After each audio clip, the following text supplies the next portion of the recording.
Looking for something to read? Well, these are the books that I've written. Hop on down to the description to find the Amazon links for all 4 of them, and keep your eyes open for more in the future. With that said, on to the video. Hello ladies and gentlemen, I'm the Omni viewer, and before we get to Gamera Rebirth, I thought I would do at least one more video about the Godzilla Polygon trilogy and my experiences with it. Although, this is not necessarily about the trilogy itself, per se. It's more about the worst defense of it I've ever come across. Like, without a doubt, this is singularly the worst attempt at defending it I've ever heard, which unfortunately I wasn't even able to respond to due to how the circumstances were. Now, this was during a Twitter debate in which I was debating with 2 different people. Oh, well, actually, it's no longer Twitter now, is it? It's X, which, as the author of Operation Red Dragon, I have mixed feelings about. But anyway, this was a back and forth with 2 people who were defending the trilogy. So the result of that, I don't necessarily think they coordinated it this way, but the result of it was because they were both talking to me at once, and because of how quick it was all going, and how, you only have so many characters to get your argument in, so you might have to make multiple posts regarding the same argument.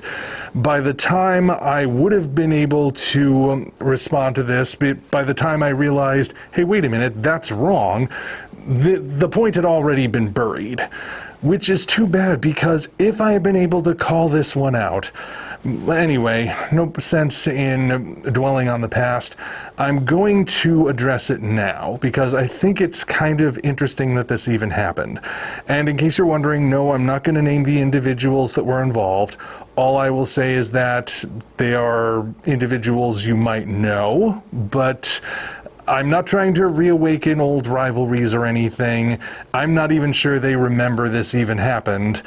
I'm just pointing to this particular argument and explaining why I think that specific argument was the worst one I've ever heard as an attempt to defend the Polygon movies. So, what exactly was this argument?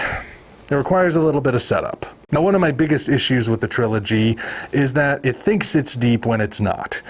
It sounds like it's putting forward interesting ideas, but really it's putting forward the most basic versions of those ideas, and not even in a way that's especially well delivered.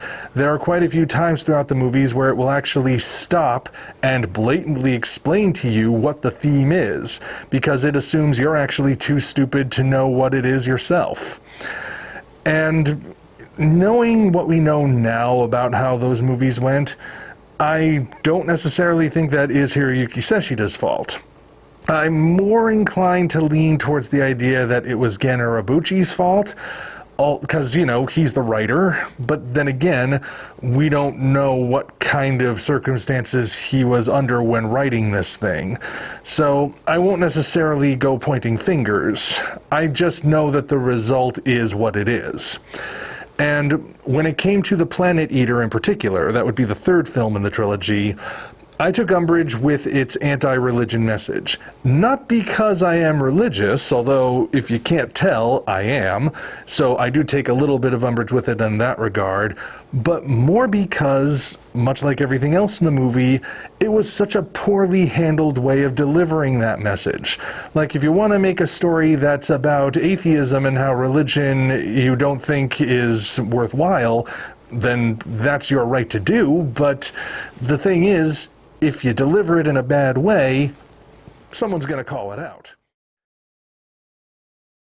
And as I brought this up in the particular debate, one of the individuals stated that I was wrong, that the 3rd movie was not anti-religion, and his reason for this was because I was misinterpreting it. He asked me, and I'm paraphrasing here, if it had ever occurred to me that the villain was saying all of these anti-religion things, and that because he's the villain, we're not supposed to agree with him.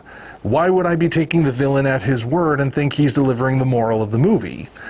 Like I said, by the time it really dawned on me that I should respond to that, the thing was already buried and the whole conversation had pretty much moved on. But even in the moment, as I was looking for an opportunity to go back, and I actually just checked this for myself, I realized that this statement was a lie. There's no other way to put it. It is a blatant falsehood. You see, by stating that the villain is the one delivering this anti-religion message, that implies that the person in the debate was talking about Metphius. But why would Metphius be delivering the anti-religion message? He's the one running the religion that's going to get everyone in trouble and unleash the Lovecraftian version of King Ghidorah.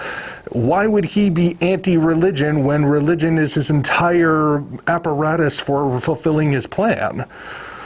So, again, I checked this to make sure, and you can check it for yourself if you have a Netflix account. 20 minutes into The Planet Eater, this is when the topic occurs, the conversation that actually does blatantly say that religion is just propaganda and lays out why religion is a sham, or at least why the writers think that the religion is a sham.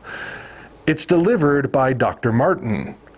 Dr. Martin is, at his absolute worst in the whole series, neutral. He is not the villain. He doesn't even really look that much like Metphius, so I don't see how you could possibly confuse the two of them. He's the one who delivers that message. Apropos of nothing, by the way, like I said, a big problem with these movies is the clunky delivery of their messages. He just walks in to get Harwo, he has a completely different reason for being there, and he just goes into this little rant about how he thinks religion works, and then when he's done, Harwo says, "So, what'd you come in here for again?" And the scene continues. So that's wrong. It's a lie. I genuinely do feel it is correct to call it a lie, because throughout other parts of this debate, this same individual was posting screenshots from the movies, which means he had access to copies of them somehow. Whether he had opened a Netflix account or he had ordered a physical copy or something, he had access to these movies. He should have known. But instead, he managed to slip a lie past me and get it buried before I even had a chance to respond. And quite frankly, I feel like that is the worst possible way you can defend a movie, by lying. It's one thing to make a mistake. Anyone can make a mistake for any particular reason. But when there's deceit involved, that's not a mistake. You are intentionally misconstruing things in order to get your opponent to concede. And that's why I think this is the worst possible argument I've ever heard in defense of these movies. If the Polygon trilogy really was good, there shouldn't have to be any reason to lie about what happens in it. And yet, somebody did. So yeah. That happened, it got buried, and as the debate went on, I realized there was really no reason for me to keep going, so I eventually just tapped out. But I've always remembered that particular moment, and I was thinking, at some point, I've got to get that out in the open and clarify it. So here it is. The Planet Eater, the third entry in the Godzilla Polygon trilogy, yes, it is anti-religion, and that anti-religion message is delivered by a character who is not the villain, unlike what certain people who defended the movie tried getting me to believe. And again, you can look this up for yourself if you don't believe me, if you don't think I'm being truthful myself. Now, I don't necessarily want to make any kind of judgments about someone who would do that sort of thing, but it does make me wonder all the same. I'm not saying anything blatant, but all I will say is, it's one thing if somebody can't tell that the swimming pool doesn't have any water in it and thus thinks it's okay to jump in, but it's another thing entirely if someone is standing in that empty pool surrounded by nothing but air and still trying to convince the rest of us that he's underwater. Anyway, just felt like saying that, and now on to other projects.